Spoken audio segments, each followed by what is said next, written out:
Toxic ಎಲ್ಲಿ ನೋಡು toxic ಇವತ್ತು. ಯಾಕೆ ಅಂದರೆ ಅದರದ್ದೇ ಆದಂಥ ಒಂದು ವಿಡಿಯೋ ರಿಲೀಸ್ ಆಗಿದೆ. ಅದ್ರ ಬಗ್ಗೆ ಮಾತಾಡೋಣ. ಅದಕ್ಕಿಂತ ಮುಂಚೆ ನಮ್ಮ ರಾಕಿಂಗ್ ಸ್ಟಾರ್ ಯಶ್ ಅವರಿಗೆ ಅಪ್ರಿಷಿಯೇಷನ್ ಬರಲೇಬೇಕು. ಯಾಕೆ ಅಂತಂದರೆ 3 ವರ್ಷಗಳ ಸತತ ಪ್ರಯತ್ನದಿಂದ ಈ ಮೂವಿನ ತಗೊಂಡು ಬರ್ತಾ ಇದ್ದಾರೆ.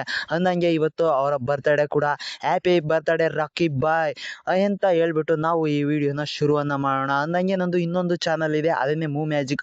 ಅದರಲ್ಲಿ ಕನ್ನಡ ಎಕ್ಸ್ಪ್ಲನೇಷನ್ ಅಂದರೆ ಮೂವಿಗಳನ್ನ ಎಕ್ಸ್ಪ್ಲನೇಷನ್ನ ಮಾಡ್ತೀನಿ. ಆ ಚಾನಲ್ನ ಡಿಸ್ಕ್ರಿಪ್ಷನಲ್ಲಿ ಲಿಂಕನ್ನು ಕೊಟ್ಟಿರ್ತೀನಿ, ಹೋಗಿ ಚೆಕ್ಕನ್ನು ಮಾಡಿ ಅಂತ ಕೇಳ್ಕೊತೀನಿ. ಇನ್ಯಾಕೆ ತಡ, ರಿವ್ಯೂ ಕಡೆಗೆ ಹೋಗೋಣ. ಅಂದಂಗೆ ಇದು ಯಾವುದೇ ಬ್ರೇಕ್ ಡೌನ್ ಅನಾಲಿಸಿಸ್ ಯಾವುದು ಕೂಡ ವಿಡಿಯೋ ಅಲ್ಲ, ಸುಮ್ಮನೆ ನಮ್ಮ ರಾಕಿಂಗ್ ಸ್ಟಾರ್ ಯಶ್ ಅವರ ಬರ್ತ್ಡೇ ಪ್ರಯುಕ್ತ ಬಂದಿರುವಂಥ ಒಂದು ವಿಡಿಯೋ. ಬ್ರೇಕ್ ಡೌನ್ ವಿಡಿಯೋ ಕೂಡ ಬರುತ್ತೆ, ವೆಯ್ಟನ್ನು ಮಾಡ್ತಾರೆ. ಅಂದಂಗೆ ನನಗೆ ಈ ವಿಡಿಯೋದಲ್ಲಿ ಏನು ಇಷ್ಟ ಆಯಿತು ಅಂತಂದರೆ, ಏನು ಅಂತ ಹೇಳೋದು, ಫುಲ್ ಆಫ್ ಸೂಪರಾಗಿ ಮಾಡಿದ್ದಾರೆ. ಅಂದ್ಕೊಂಡೇ ಇರಲಿಲ್ಲ. ನನಗೆ ಮೊದಲಿಗೆ ಪೂರ್ತಿಯಾಗಿ ಕನ್ಫ್ಯೂಷನ್ ಆಗೋಯ್ತು. ಯಾಕೆ ಅಂದರೆ ನಾನು ನೋಡ್ತಾ ಇರೋದು ಹಾಲಿವುಡ್ ಮೂವಿನೋ ಇಲ್ಲ ಕನ್ನಡ ಮೂವಿನೋ, ಯಾವ ಮೂವಿ ಟೀಸರ್ ಕೊಡ್ರು ಇದು ಅಷ್ಟೊಂದು ಲೆವೆಲ್ಗೆ ಕೊಟ್ಟಿದ್ದಾರಲ್ಲ VFX ಅಂತ ಅನ್ನಿಸ್ಬಿಡ್ತು. VFX ಅಂತೂ ನಿಜವಾಗ್ಲೂ ಇದ್ದಂಗೆ ಇದೆ. ಆ ಗ್ರೇವಿ ಯಾರ್ಡ್ ಆಗಿರ್ಬೋದು ಅಥವಾ ಇಂಗ್ಲೀಷ್ ಮನುಷ್ಯರು ನಿಂತಿದ್ದಾಗಿರ್ಬೋದು, ಎಲ್ಲವೂ ಸಹ ಸೈಕಾಗಿ ಕೊಟ್ಟಿದ್ದಾರೆ.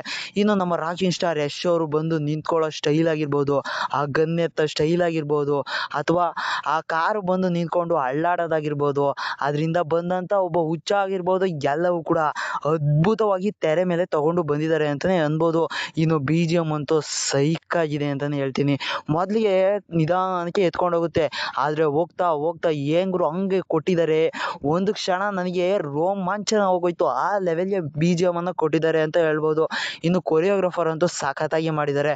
ಅಂದಂಗೆ ನಮ್ಮ ರಾಕಿಂಗ್ ಸ್ಟಾರ್ ಯಶ್ ಅವರು ಇಳಿದು ಆ ಗನ್ನನ್ನು ಎತ್ಕೊಂಡು ಮುಂದೆ ಬಂದು ಹಿಂಗೇನೆ ಶೂಟನ್ನು ಮಾಡೋಕ್ಕೆ ಹೊರಟಿರುವಂಥ ಒಬ್ಬ ವ್ಯಕ್ತಿಯನ್ನು ಹಂಗೆ ಅವನ ಕೈಯನ್ನು ಮಡಚಿ ಅವ್ರ ಕಡೆಗೆ ತಿರುಗಿಸಿ ಬುಲೆಟ್ ಹೊಡೆಯೋದಂತೂ ನನಗೆ ಅದ್ಭುತವಾಗಿ ಇಷ್ಟ ಆಗೋಯ್ತು. ಆದರೆ ನನಗೆ ಒಂದು ಸ್ವಲ್ಪ ಏನೋ ಒಂದು ಇಂಬ್ಯಾಲೆನ್ಸ್ ಆಯಿತು ಅಂತ ಹೇಳ್ತೀನಿ. ಯಾಕೆ ಅಂದರೆ ಇದನ್ನು ಫ್ಯಾಮಿಲಿ ಆಡಿಯನ್ಸ್ ನೋಡ್ಬೋದಾ ಅಂತ ಒಂದೇ ಒಂದು ಕ್ವಶನ್ನು ಹುಡ್ಕೊಂತು. ಯಾಕೆ ಅಂದರೆ ಆ ಕಾರಲ್ಲಿ ಇದ್ದಂಥ ಒಬ್ಬ ಲೇಡಿಯಿಂದಾಗಿ ಅದನ್ನು ಕೊಡಬೇಕಾಗಿತ್ತ ಕೊಡಬಾರ್ದಿತ್ತ ಅಂತ ಇನ್ನೂ ಕ್ಲಾರಿಟಿಯಾಗಿ ಗೊತ್ತಿಲ್ಲ. ಇನ್ನು ಮೂವಿಲಿ ಈ ಥರದ ಸೀನ್ಗಳು ತುಂಬ ಇದ್ದಾವೋ ಇಲ್ಲೋ ಅನ್ನೋದು ಸಹ ನಮಗೆ ಗೊತ್ತಿಲ್ಲ. ಒಟ್ಟಿಗೆ ಅರದ್ದು ಒಂದು ಬ್ರೇಕ್ ಡೌನ್ ವೀಡಿಯೋನ ಮಾಡ್ತೀನಿ. ಇದರಲ್ಲಿ ಸ್ವಲ್ಪ ಹಂಗೆ ಸುಮ್ಮನೆ ಹೇಳಿ ಮುಗಿಸಿದ್ದೀನಿ ಅಷ್ಟೇ. ಅಂದಂಗೆ ನಮ್ಮ ರಾಕಿಂಗ್ ಸ್ಟಾರ್ ಯಶ್ ಅವರಿಗೆ ಅಪ್ರಿಷಿಯೇಷನ್ ಬರಲೇಬೇಕು. ಯಾಕೆ ಅಂದರೆ 3 ವರ್ಷಗಳ ಸತತ ಪ್ರಯತ್ನ, ಅದರಲ್ಲೂ ಬಾಡಿ ಬಿಲ್ಡರ್ ಆಗಿ ತುಂಬಾ ವರ್ಕೌಟನ್ನು ಮಾಡಿಕೊಂಡು, ಅದರಲ್ಲೂ ರೈಟಿಂಗನ್ನು ಕೂಡ ಇವರೇನೆ ಮಾಡಿಕೊಂಡು, ಈ ಮೂವಿಗೆ ಪ್ರೊಡ್ಯೂಸರ್ ಆಗಿ ಕೂಡ ಇವರೇನೆ ಹಾಕ್ಕೊಂಡು ಎಲ್ಲನೂ ಸಹ ಸಖತ್ತಾಗಿ ಮಾಡಿದ್ದಾರೆ ಅಂತಲೇ ಹೇಳ್ಬೋದು.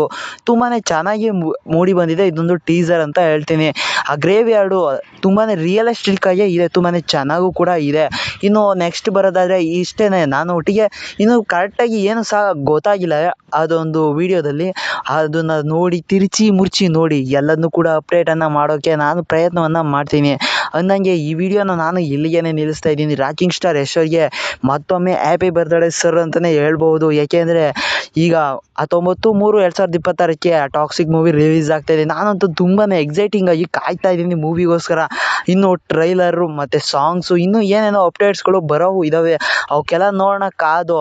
ಅಂದಂಗೆ ಈ ಚಾನಲಲ್ಲಿ ಇನ್ನು ಮುಂದೆ ವೀಡಿಯೋಸ್ಗಳು ಬರ್ತಾನೆ ಇರ್ತವೆ. ರಿವ್ಯೂಸ್ ಆಗಿರ್ಬೋದು, ಅಪ್ಡೇಟ್ಸ್ ಆಗಿರ್ಬೋದು, ಇದೇ ರೀತಿ ಎಲ್ಲವೂ ಸಹ ಬರ್ತಾನೆ ಇರ್ತವೆ. ಆ ಚಾನಲ್ನಲ್ಲಿ ಕನ್ನಡ ಮೂವಿಗಳನ್ನ ಎಕ್ಸ್ಪ್ಲೈನನ್ನು ಮಾಡ್ತೀನಿ. ಎರಡನ್ನೂ ಸಹ ಮಿಸ್ಸನ್ನು ಮಾಡ್ಕೊಳೋಕ್ಕೆ ಹೋಗ್ಬೇಡಿ, ಏಕೆಂದರೆ ತುಂಬಾ ಚೆನ್ನಾಗಿಯೇ ಮಾಡಿರ್ತೀನಿ ಕೂಡ. ಎನಿವೆ ನೆಕ್ಸ್ಟ್ ಬ್ರೇಕ್ ಡೌನ್ ವೀಡಿಯೋದಲ್ಲಿ ಸಿಗ್ತೀನಿ. ಜಾಸ್ತಿ ವೆಯ್ಟ್ ಅಂತೂ ಮಾಡಿಸೋದಿಲ್ಲ, ಆದಷ್ಟು ಬೇಗನೆ ಬರ್ತೀನಿ. Anyway thanks for the watching.